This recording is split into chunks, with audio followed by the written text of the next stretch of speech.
Pope Francis is formally allowing priests to bless same-sex couples in what is being called a monumental change for the Roman Catholic Church.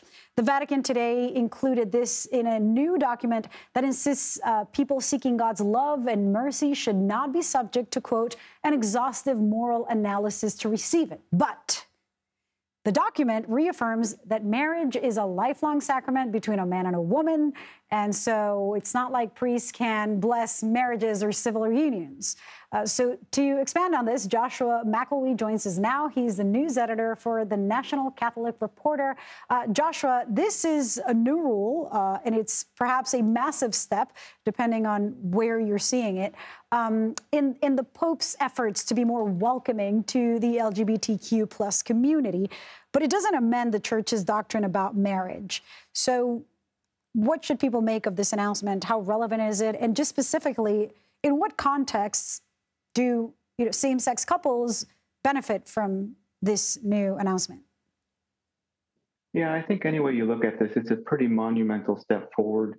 The Vatican's powerful doctrinal office today put out a note that it had said it had been approved personally by Pope Francis that allows Catholic priests around the world to offer blessings for same-sex couples and for couples such as those who are divorced and remarried, who are in what the Vatican or the Church considers irregular unions.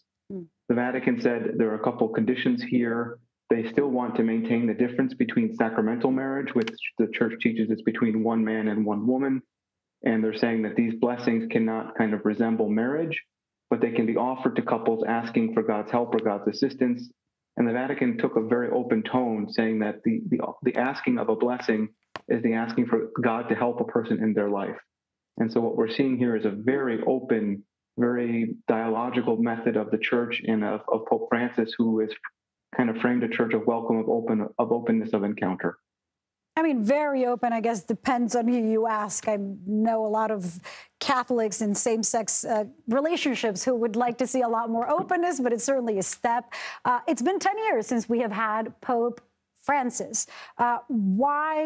Perhaps the question is, why has it taken 10 years to get to this incremental shift or monumental change, as you would describe it? Yeah, 10 years ago, the cardinals around the world elected the first Pope from the Americas, Cardinal Jorge Bergoglio, who took the name Francis. He has led a very different kind of Vatican, open, dialogical. He calls for what he calls the culture of encounter. And in those 10 years, we've seen a Vatican much more open to the concerns of the modern world, be it same-sex relationships, be it questions about women's leadership in the Catholic Church. The Pope just hosted a month-long gathering in October to discuss some of these issues. Clearly, he has taken some steps in recent years. Just 2 years ago, the Vatican said that priests could not bless same-sex couples using very strong language. And now today, 2 years later, they've kind of reversed themselves. Clearly, Pope Francis has taken some steps this year. In particular, he's clearly kind of embraced the idea of openness. And even though there are limits to what he's allowing the Church to do in terms of sacramental marriages or in terms of formal ceremonies, allowing priests around the world to offer these blessings is a monumental step. One of the associations here in the U.S. that works with LGBTQ Catholics, called New Ways Ministry, just put out a statement calling this a Christmas gift for LGBTQ Catholics.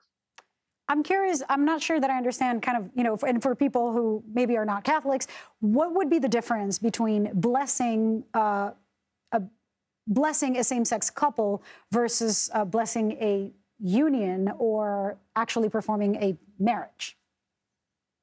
Yeah, what the Vatican said today is they still maintain that marriage for the Catholic Church is between a man and a woman, and a marriage ceremony, would take place between a man and a woman. Mm-hmm. But what this new document allows is for same-sex couples to come forward in consultation with their priest or with their local pastor to ask for a blessing, when they're visiting a shrine or in other instances in their lives. The Vatican is saying these blessings should not resemble a marriage ceremony. I think there's going to be a lot of questions now on the ground about whether people might be invited to those ceremonies with these same-sex couples or how that might look in the day-to-day.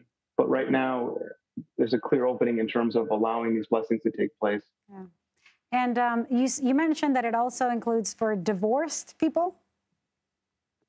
Yeah, the Catholic Church's teaching is that once marriage is for life, and unless you are able to obtain an annulment of an earlier marriage, you are not able to enter into a second marriage. And this document allows for persons who have done that, perhaps because it was impossible for them to attain an annulment or for whatever reason in their lives, they too could come forward and ask priests for a blessing of their new marriage or their new union with a new partner.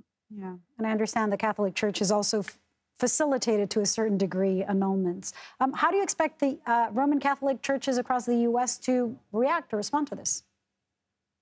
I think that's going to be a very interesting point in coming days. The U.S. Bishops' Conference just put out a statement that I think I would characterize as cool. It was only about 2 sentences long and made clear that the Pope was not allowing for marriage ceremonies for same-sex couples. But the Pope's letter itself does not ask for national bishops' conferences really to do anything. It says that the conversations about offering these kinds of blessings for same-sex couples should happen at the local level between these couples and their priests, their pastors, those they know in their churches. And it might be interesting to see now if there might be particular priests and pastors more open to this conversation than others. But clearly the Vatican says this is possible and it's something the Pope wants to go forward. So a more intimate gathering, more intimate blessing, perhaps. Joshua McElwee, thank you so much. Really appreciate you. Great to be with you.